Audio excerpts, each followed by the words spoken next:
Yo, what's up, everybody?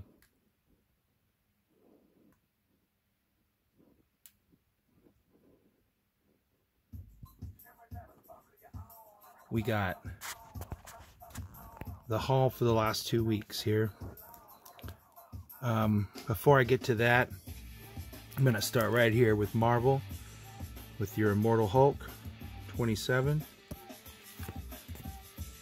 Punisher Soviet with Garth Ennis, because that cover was dope. Yeah. And then, of course, a very, very black cover of Silver Surfer Black number 5. What a great story this was. King Thor. Can't wait for the last issue there. The big fight with Gore. Now, admittedly, I'm behind a bit. Lucifer, but one of my favorite series out, issue 14. Warren Ellis with The Graves, issue number 2. Batman, The Graves. What a great cover that was. I also fell for this one too, Last God. Yeah, I circled back around and picked it up. I also feel like, kind of like I fell for this one, the Teen Titans. I've been kind of buying sporadically on and off Teen Titans. And then the last book from the big two is The Question, Jeff Lemire and Bill Sienkiewicz. Very happy to have picked that up. Okay, now over here we got a win from the New York Warriors, Marky. He gave me the Slayer issue 2. Thanks, brother. If I can get it signed, I'll send it back to you.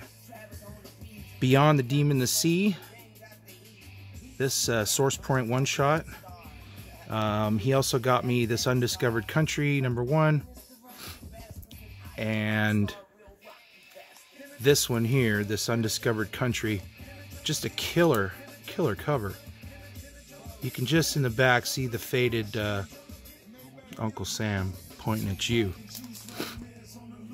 So that was a win from Marky, New York Warriors. Excellent seller. Great dudes on the crew of New York Warriors. This here, this next is a win from Discovery Bay. I got this in one of his first pop-up shops. It's this Dollar Max Barracuda number 1. I don't think I had this, but either way, Max imprint.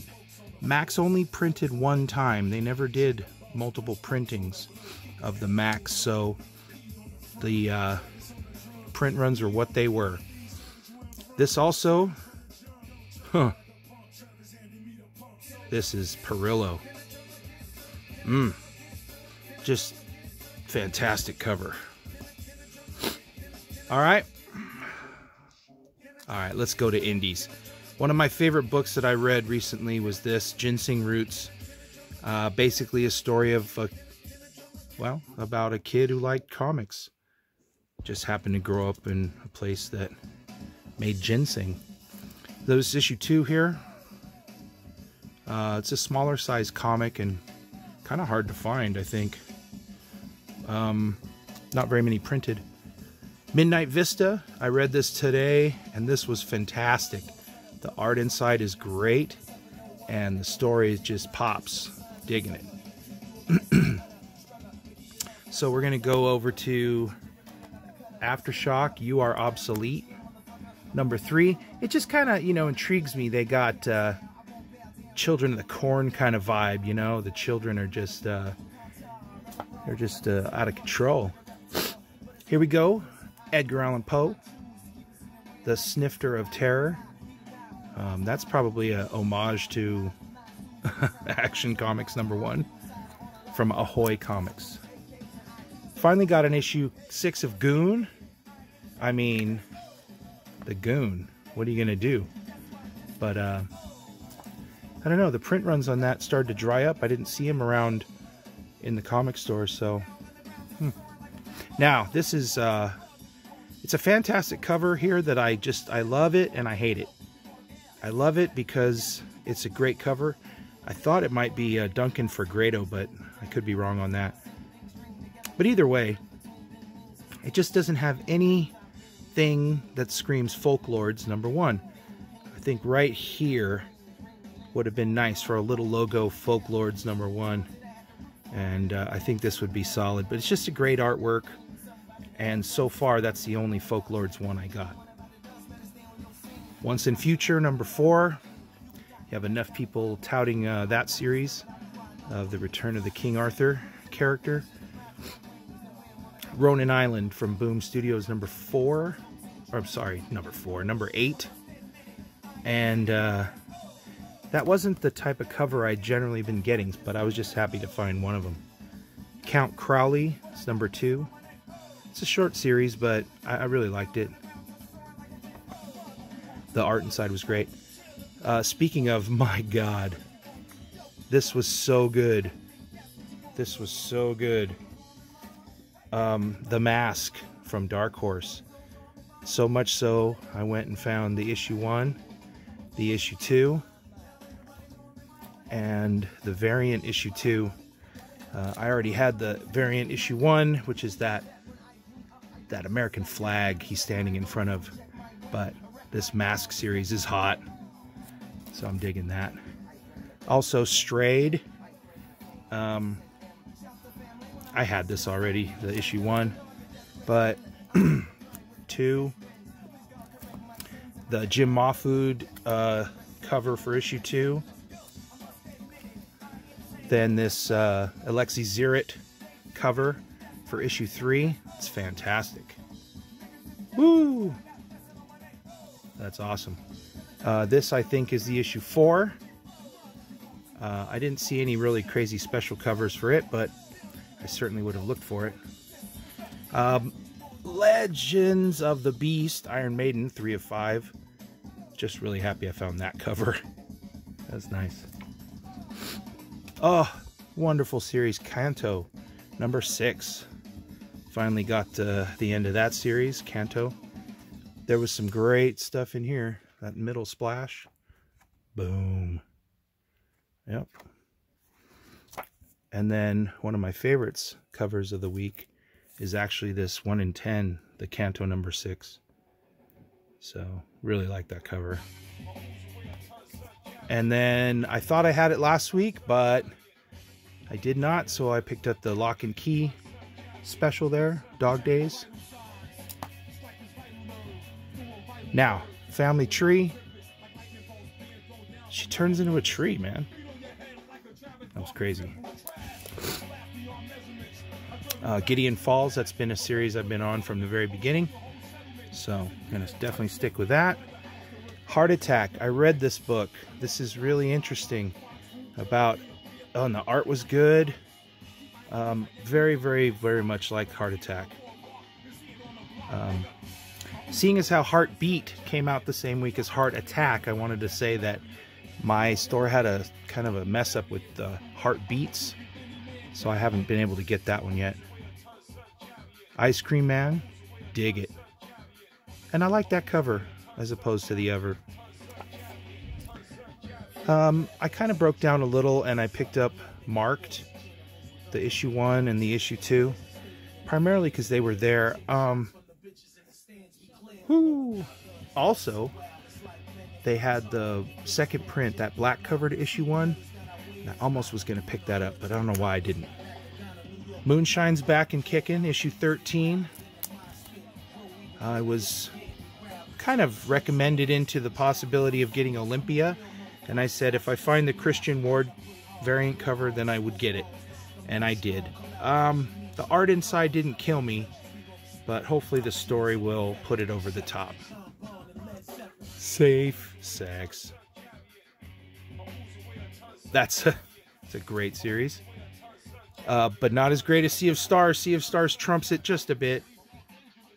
What a great story about a son and his father getting separated in the middle of the universe or wherever. Dig it. Jason Aaron, killing it. Happy to have gotten Butcher Queen. Yeah. It's Red 5.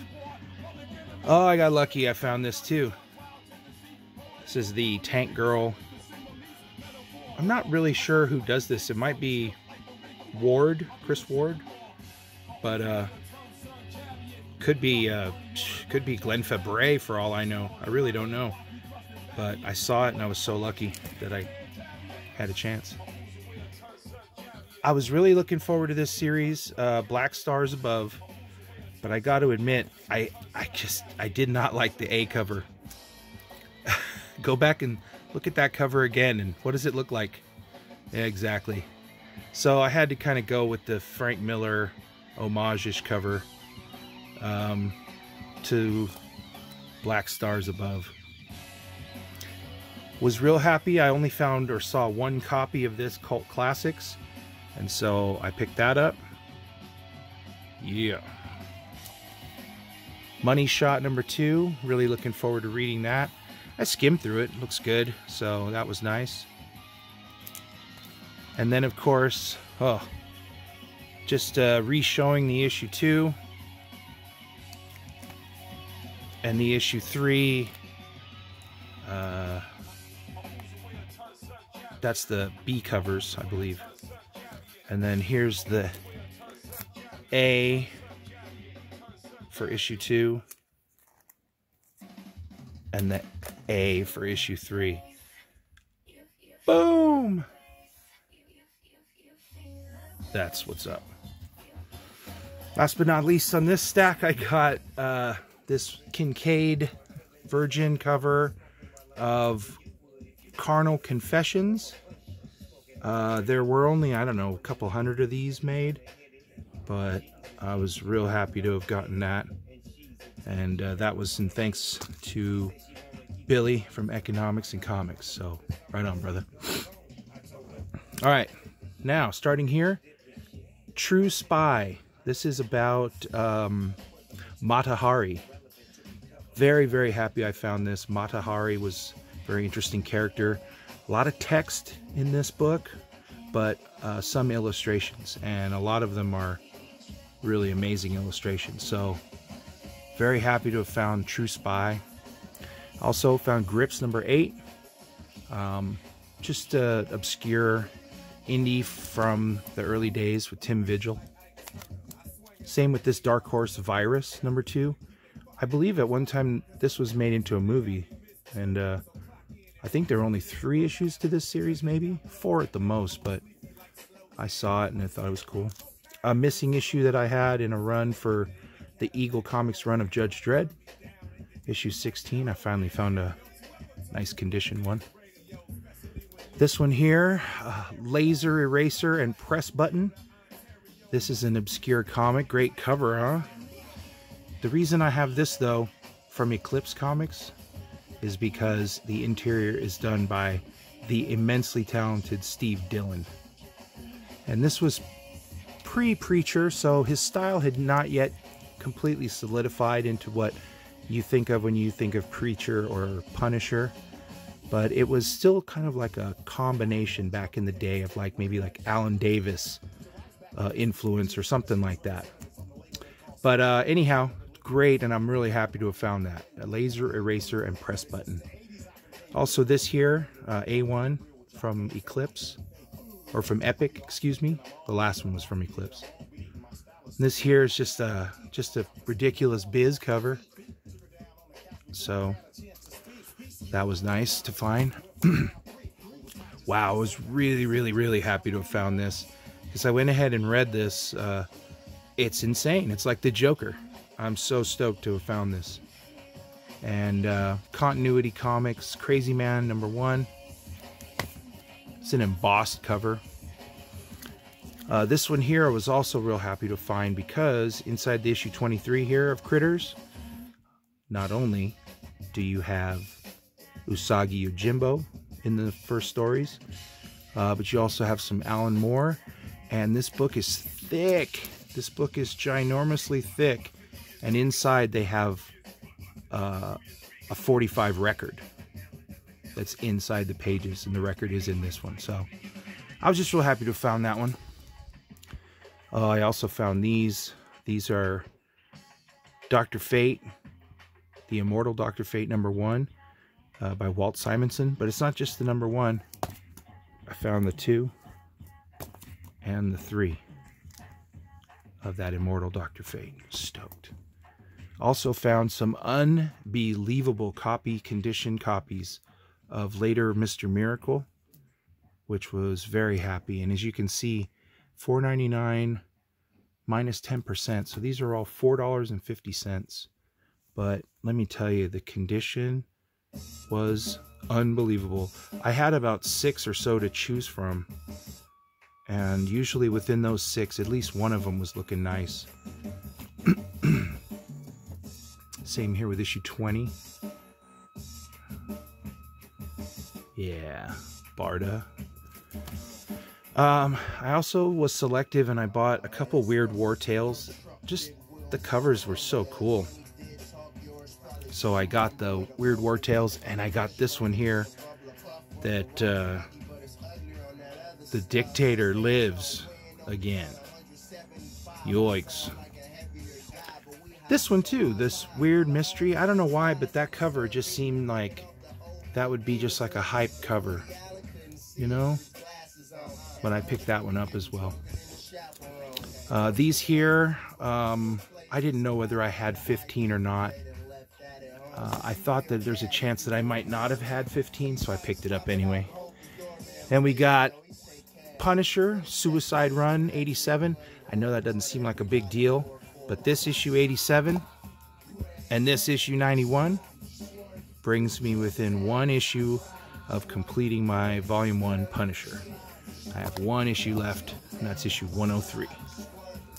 The Part 1 to Countdown, or penultimate countdown issue. Logan, I also managed to pick this up for $1, just like the ones that aren't marked. So if you're going to find a nice condition 30 center for $1, more on that later. These here, the Thing in Nova 2-in-1 Annual number 3, was just in really nice shape, so I picked that one up. Warlord of Mars Annual, just excellent, just to have. Couldn't believe I found this for cheap. This was an immaculate copy, a beautiful, beautiful copy of the Star Wars 39 and the Empire Strikes Back portion of that storyline. So happy to find that. This one here I found as well. This one, along with the next ones, are in very good shape, but they possess a bit of a wave. This one, I think you can see it better. They have a bit of a waviness to them, but overall their spines are solid and the corners and everything is solid. It's just that they were stored a bit funky and they had just a bit of a wave. But that Son of Satan 14 for the condition, I wasn't going to pass it up. Same with this Man-Thing number 9. I put away other ones that had the wave but also had a bunch of spine ticks, but I got the ones that didn't, and I just love that cover. It's sick, almost like Swamp Thing cover strong. So I like that. And of course, this Pieta 22 Man-Thing, that just looks cool. So those last 4 deserve just a flattening press, and they're going to be in beautiful shape. Now, this one here, wow. I was getting some gas before I went back to work on lunch, and I got gas pretty quick, and I had some extra time, so I ducked into a local library, and they have a bookseller up in the front of the place, and normally they have some comics. Usually it's pretty trash, like Prime, and like some old crappy Malibu comics, and horrible stuff. But there it is, looking right at me, was this book right here. Now, it's not perfect. It has some dark tanningness to it and whatnot, but it's an overall pretty darn good shape. 12-cent Marvel. Steranko, Nick Fury, Agent of S.H.I.E.L.D. number 4 for $1. That was a good day to me. Found this one. Wasn't sure if I had it or not, but still, I would buy a team-up Ghost Rider if the condition is like this, so I'm down. This here came from Erod, an auction win that I got from Erod.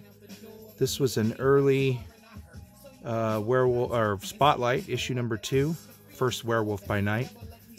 I believe that it's good enough for me at this point because it's got some issues. It's got some staining inside the cover and everything, but overall, man, it presents really well, and I'm fine with that, even if it's a 3 or a 4 or whatever, because I have these behind it.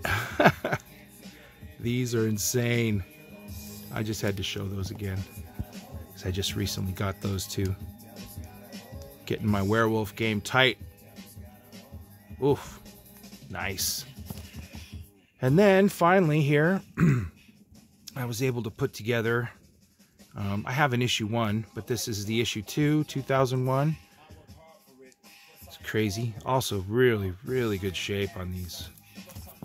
I guess I put the 3 back, but the 3 had a tick in the spine, and I should have bought it anyway, but I thought I did, but it ain't here. There was no issue 4, so issue 5 will have to do. 5. Issue 6 is beautiful, man. Issue 6 is just beautiful. Whew. Really happy. And then all this was in service of the recent issue 7 that I got, and I showed last video, 9.6.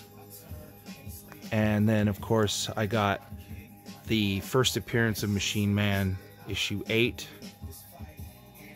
It's in good shape. A press would only make this better. So really happy with Mr. Machine, actually, I think is what he's called in this issue. And then, of course, I was able to find the issue 9. And that, too, was in extremely good shape. And he was on the cover here, Mr. Machine. Loving it. So, from not having any 2001 except for issue 1, I have almost the full run of that, or I'm going to keep at it. And then the last book, but not least book, is this Defenders 9.4. I think it's off-white. But either way, just a great condition, great shape of a 9.4. And it's a fight cover with Hyperion and Hulk on the front. And it was another step on me filling out my Defenders run. So, really happy to get that. And, alright, disclosure on this 9.4. I got it for $39. So, I wasn't going to pass that up. Alrighty. That's where we're standing, man. That was the last couple weeks. So, peace out. And I hope you enjoyed it. Leave a comment and, you know, cheer me on or something, man, because I'm in a quandary. So we'll see how it goes. Thanks, everybody. Pope out.